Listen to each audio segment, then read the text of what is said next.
Hello, my name is Sandy Adamitis, the social media director for the Page International Screenwriting Awards, and your host for the Writers Hangout, a podcast that celebrates the many stages of writing, from inspiration to the first draft, revising, getting a project made, and everything in between. We'll talk to the best and the brightest in the entertainment industry and create a space where you can hang out, learn from the pros, and have fun. Welcome to the Writers Hangout. Thanks for listening. The coffee of choice we're drinking today is an almond macadamia latte from G&B Coffee, voted the best iced latte in America per the New York Times. Today's guest on the pod is writer-producer Mike Gauyo, here today to talk about his new series, Send Help, a coming-of-age dark comedy which premieres this month on AMC's All Black Network. Writers, I think you're really going to enjoy what Mike has to say about getting staffed and jumping in and creating his own series. Let's get started. Mike Gauyo, welcome, and thank you for joining us on the Writers Hangout. This week is a big week for you. Your show, Send Help, premieres on AMC's All Black streaming. I got a chance to see the pilot, and I loved it. It is a show that will make you laugh, and it will make you think. But before we talk about Send Help, who came up through production? Did you like working in production? I did come up through production. And first, thank you so much for having me. Absolutely. Great to be talking to you. Yeah. You were working on American Idol, and so you think you can dance, which I wish we could have a 4-hour podcast just on your experience. But then you made the jump from reality to scripted with The Equalizer and Claws. But my first question, I'd like to go back to your very first credit. A short entitled Staying Afloat. Do you remember that? Oh my God, you're taking me way back. But yes, okay, way back. You were a boom operator. Is that job as hard as it looks? It definitely is, because I for sure messed up on my first day and ruined all the sound Seriously? that they had captured that day. Yeah, I mean, yes, I was a boom operator on this short film back in Boston years ago. It was like my first paid gig entertainment. And it wasn't even paid. You know what? Going back, it wasn't paid. I think I got credit in like a meal. So day one, they were asking, have you ever been a boom operator before? Have you ever operated audio equipment? And I'm like, no. And they said, well, it's simple. All you do is hold this, turn this on. And I'm like, okay, great. Sure, why not? So I did exactly as I was told. And then at the end of the day, when we're shooting like a 12-hour day, they come back to me and they're like, hey, so we have none of the sound for today? And I'm like, oh, that's strange. I could have sworn I turned that button on that you said to turn on. It wasn't the best first day. That was my first gig. Yes. I think the first experience in entertainment is always so fascinating. Is there anything that you learned that day that you've just taken with you? Yes, hitting play is definitely one of them. Okay, good. Hitting play is definitely one of them. And, what I learned, what everyone on production does, I am a writer by trade, but it's being a showrunner, being a show creator, being an executive producer. It's really important to know what everyone else does. Exactly. When you're on set with your crew, it's good to know what each person's job function is, and just to have a little bit of insight into what they do and into their world. It just helps you become a much better showrunner. I agree 100%. I listened to the podcast, Issa Rae Presents Fruit, and you wrote on that. How did that come about for you? Oh my God. Come on, research. Oh, that's you're bringing back some things from the past. It was a great experience. I thoroughly enjoyed it. It was my first paid writing gig. And that came about after meeting Issa in 2015. So at the top of 2015, Issa was having this mixer at her production company. And in order to get into the mixer, you had to submit some material that you've written or anything that you've done. And I submitted something, not thinking much of it, and then heard back that I got into the mixer. And so did a couple of friends of mine. So we all went. Got to meet her for all of 2 minutes. A good 30, 40 people in there. We didn't really have much face-to-face time with her. But in those 2 minutes, I made her laugh. So I felt like, okay, you're going to remember me because I made you laugh during our conversation. Oh, Maybe a couple of months after that, she had sent out an email blast to a lot of us writers who came to the mixer. And she was looking to put together a mini writer's room for this short film she was doing for women's rights. And she didn't end up selecting me for the writer's room, but I remember emailing them back and saying, hey, I'd love to PA on set, willing to do it for free, just really wanting to learn. And she reached back out and she said, yeah, totally, come PA for us. So I got the chance to be on that set and talk with her a little more. Around that time, I want to say it was like May or June, and I had written something that had made it to the second round of the Austin Film Festival. And that oh, year, she was going to be a congratulations. panelist at Austin. So while on set, I just remember saying, hey, I think we'll both be in Austin. We should hang out, or maybe we can, carpool to Austin. Of course, she was like, no, I will not be doing that. But we did end up meeting each other again in Austin, had a couple of drinks. By that time, Insecure got picked up to series. So I remember asking if she needed an assistant or something. I think she had all her support staff. She was all staffed up for Insecure. Mhm. The week after having drinks, she emailed me about Fruit and said, I'm putting together the scripted podcast. I would love for you to come in and interview for this, which I did, and then ended up landing the job. So I wrote on Fruit for 2 seasons. Wow, you never know where the break is going to come from. You just don't. You And don't. I don't mean to sound like your mom, but bravo, you did all the right steps. You Oh, thank you. you Thank you. really did. And for the writers out there, just keep in contact and make Issa Rae laugh. That will get you onto a Yes. podcast. Now, do you Yeah, think but that's don't stalk. I would say don't don't stalk. Definitely don't stalk. I would say follow up for sure. Always follow up. Be persistent, but not enough to where you are being annoying. But definitely right. keep Don't be tabs. creepy. Don't be Yeah, creepy or a don't be jerk. creepy. Right. Definitely just follow up. And I find it at times it's best if you already know what your ask is and what your contribution can be instead of asking the other person, broad questions about what you should be doing. You know what I mean? I Oh, think right. targeted, specific questions that you have in mind are always best because people are always wanting to help. They just want some clarity in terms of how to help. So it's always Right. best to be clear about what your needs are, your intentions are, and what you're Like asking for. going back to what you said, you didn't just say to her, "Oh, I'd love to work on that your show." You said, "Hey, do you need a PA?" Right. Yeah, that's great. In my research, everything I've read about you includes giving back. Just touched my heart so much reading. First of all, I love your style and I love your heart. You are the CEO and founder of Black Boy Rights Media, which focuses on supplying industry access and resources to pre WGA Black screenwriters. Maybe for just our audience who aren't sure what pre WGA means, if you can explain that just quickly. And can you tell me about BBWM? Absolutely. Oh, I've never heard the acronyms like that. Oh, I like that. No, absolutely. Pre WGA means that you are a pre Writers Guild of America, right? You're pre union, so you're not in the Right. union yet. You're What working towards it. generally happens is that once you get your first writing gig in the industry, whether that's on a TV show or you get a film deal or you're making a movie, you will get inducted into the WGA, which is our union that, protects us, dictates our pay scale, things like that. It basically means you are now an official writer in the industry. So Yes. when you're pre WGA, that means it's before you've gotten staff, before you've gotten your break, pretty much.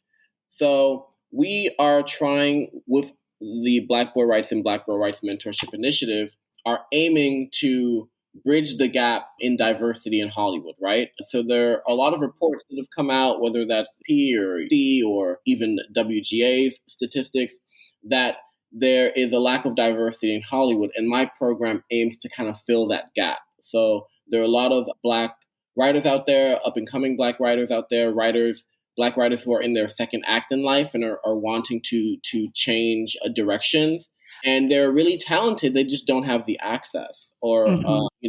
And our program aims to provide them with the access to be amplified, so that executives out there know where to find them. But also, we focus on fine tuning their material so that by the end of the program year, my agents, which I'm partnered with, and my managers read their material and determine whether or not they'd like to bring any of them in for meetings and potential representation.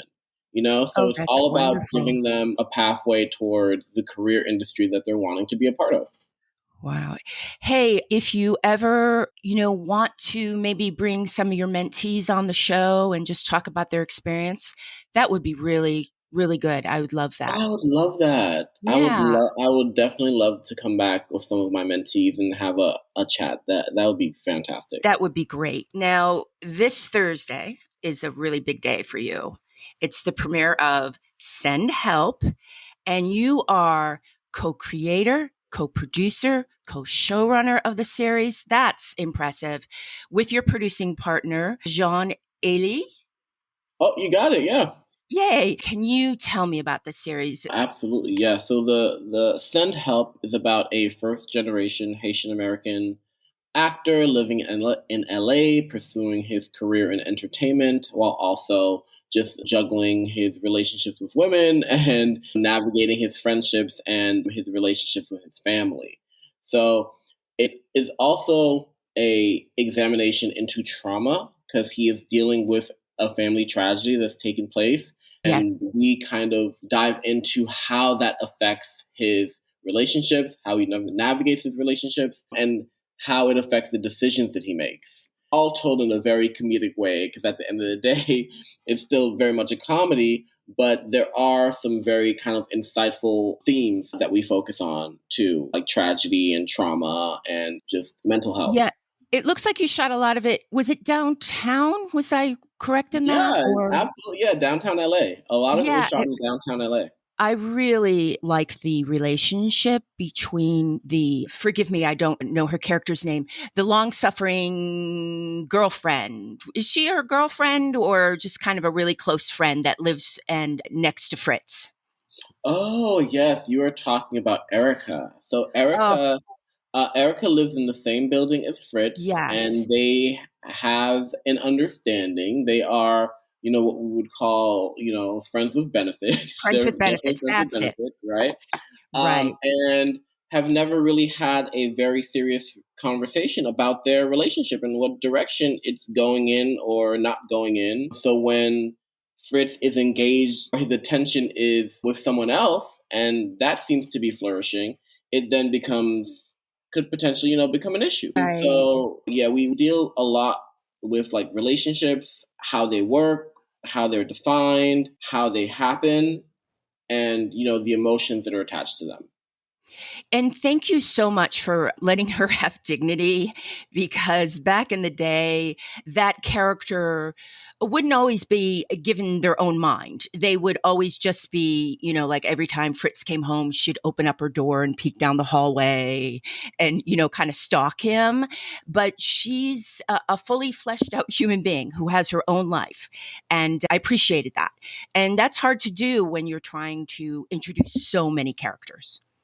Oh my gosh, yeah, thank you for saying that. It was Yeah. really important for us to have all of our characters be fully fleshed out, but especially all of the women. Yes.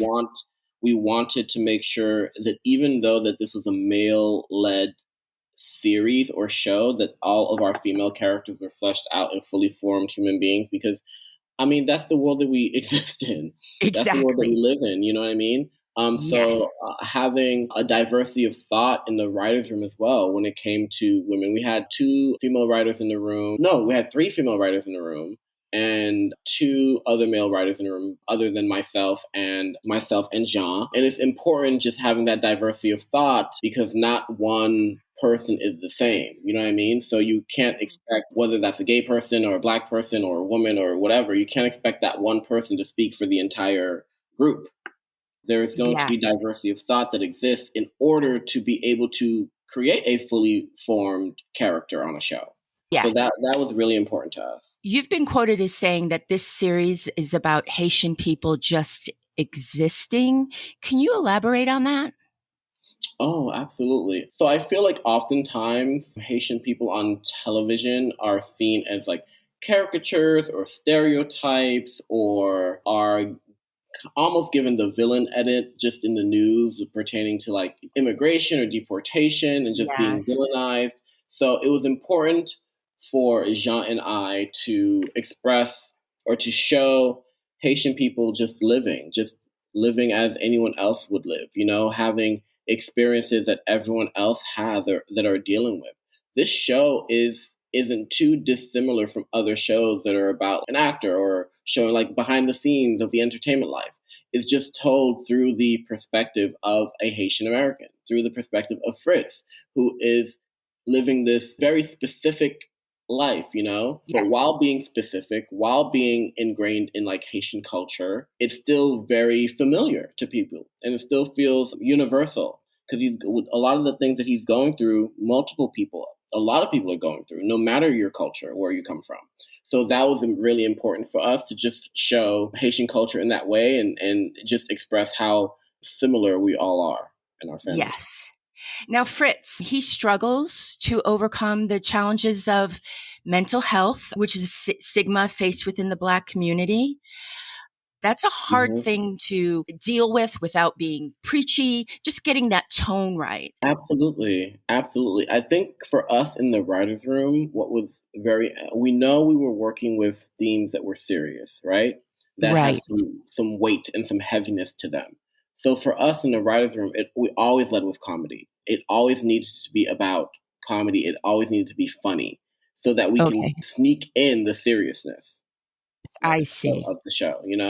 So for Hmm. us, it was important to discuss mental health, specifically Black male mental health, which is so taboo or comes across as taboo a lot of times because Black men is something that we're dealing with, but that isn't often expressed on television or in the news or anything, or isn't often talked Hmm. about. So we wanted to kind of shed some light on that, but still in a very comedic way. So for us, it was just always important to show that struggle and to also Yes. express that it's okay. There are many people going through this thing, and it's sometimes that's very touchy thing for men, Y- Yeah, it can be a especially Black men. delicate line. Did you get any pushback or anything? Like, well, we want it to be funnier. Can you lighten up on the struggle? Or was the powers that be, are they behind you? The powers that be were very supportive. They were very Oh, supportive. They good. understood the direction we were going in. They have a really great understanding of their audience and what their audience might respond well to. And this was one of those things. Of course, it has to be funny, make it funny because we are writing a dark comedy here. There's still comedy in the darkness.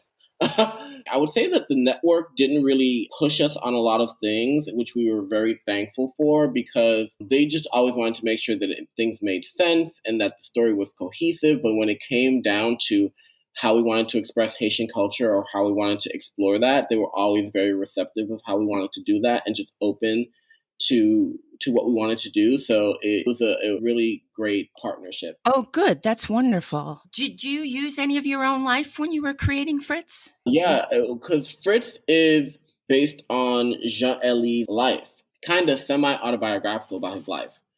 But when it comes to the series as a whole and certain elements of Fritz, yeah, there's bits of my life in there. There's bits of my upbringing, my relationship with my mother, how we talk to Mhm. each other, especially when it comes to immigrant families or immigrant moms, how we talk to each other. So far, just based on folks who've been able to see pre-screenings of the show, have talked about like, oh my gosh, like that Fritz's mom sounds like my mom. You know what I mean? Being able to Yeah. hear that is just it just shows that like, oh, okay, we definitely hit a sweet spot when it comes to relatability with other people. But also the writer's room, too. The writer's room was sharing their thoughts, was sharing their stories. So a lot of what happens to Fritz or a lot of what happens in the show, it also is because of the writer's room and what individual people in the writer's room went through. We have a writer in the room, Jordan, who's Jewish, and like Jewish mom guilt is not so far from Haitian mom guilt. It's very much the same. It's very much the same.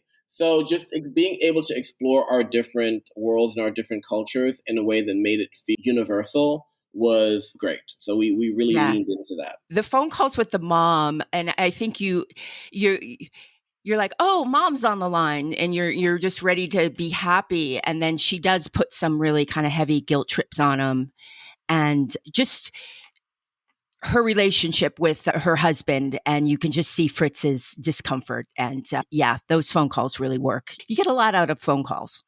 No, you do, Help. right? And I'm glad you picked up on that. So sometimes it can be, tough talking to your parents, and Fritz feels that. So sometimes talking to his mom presents a certain level of pressure or anxiety that he wasn't ready or not wanting to deal with, or just not wanting to figure out in the moment.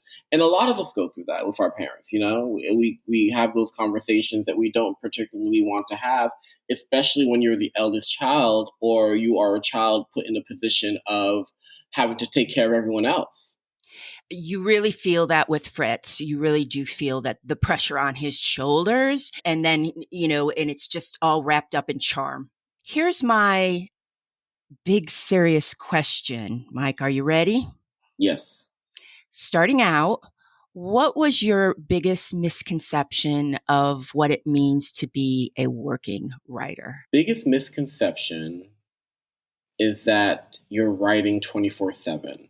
That to me is the biggest misconception, because in order to have ideas, in order to continue to be creative, in order to kind of bring life to your stories, you have to be out living life. You have to be out actually experiencing life, you know? So if you're just kind of like hunched over at your desk in your office all day and night and not out experiencing life, then where are you getting your stories from? Where are you gathering your stories? You have to be having dinners or going out, just enjoying life and experiencing life being with your family, being with your friends, being with your loved ones, out having fun. That generates new ideas. That generates new stories that you otherwise wouldn't have thought of unless you were out doing something fun or doing something different. So yeah, that's one of the biggest misconceptions, that us writers, we're chained to our desk writing all day. No, we're not. We have to be able to experience life to come up with some of these ideas. Yes, the room does end. What's next for you? Next for me, well, right now I'm currently developing a pilot. I'm also writing a feature that's based on a true story that I'm really excited about. Can't say a lot about it now. I'm also one of the writers on an animated feature for this animated feature that's based on Wyclef's life. Like Wyclef is doing all the music for it. And yeah, I'm really excited. We're all really excited about this one. It's How do you like writing fantastic. for animation? It's different, it's really different. It almost operates like a writer's room because there are storyboard artists, there's the director, there are the other executives. It very much operates like a team. Mm-hmm. And so I really like that because it feels familiar to a writer's room for me, which is where I thrive.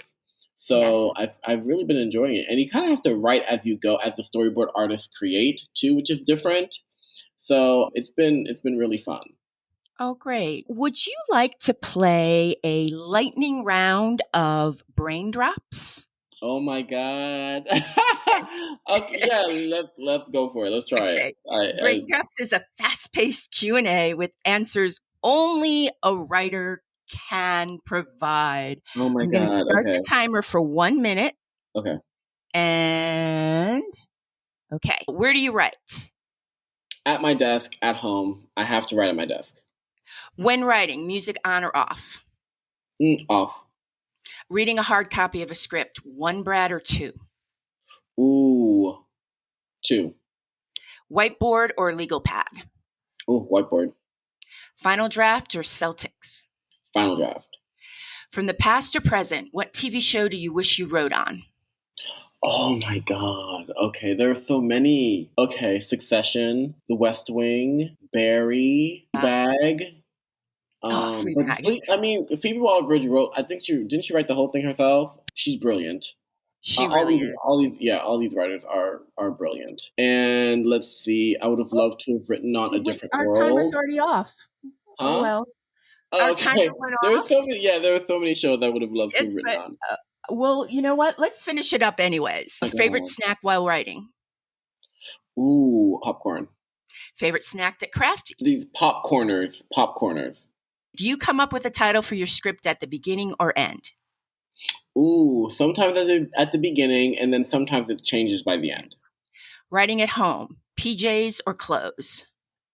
I'm not a PJs guy, but definitely comfortable, like leisure at home clothes. Comfortable. Okay.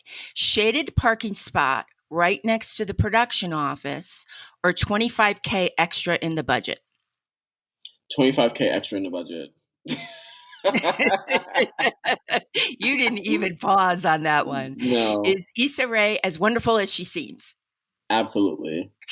Would you hire a staff writer who never fails to write the perfect joke, or the staff writer whose first draft needs a minimal rewrite? Right with the great joke. Okay. Favorite time to write, day or night? Night. Mike, thank you again. This was so much fun. Thank And you. I had such a good. That was a great game. I love that oh, game. good, good. I'm glad. So, everybody, please, All Black Streaming, Send Help premieres this Thursday. And I hope that you come back with a mentee. Oh, absolutely. Would love to. So yeah, let's figure it out. Okay. Bye bye. Bye. That's a wrap for the Writers Hangout. Thanks so much for listening. If you enjoyed the show, please subscribe, like, and thrive. Till we get to hang out again, keep writing. The world needs your stories. The Writers Hangout is sponsored by the Page International Screenwriting Awards. Executive producer, Kristen O'Verne. Producers, Terry Sampson and Sandy Adamitis. Music by Ethan Stoller.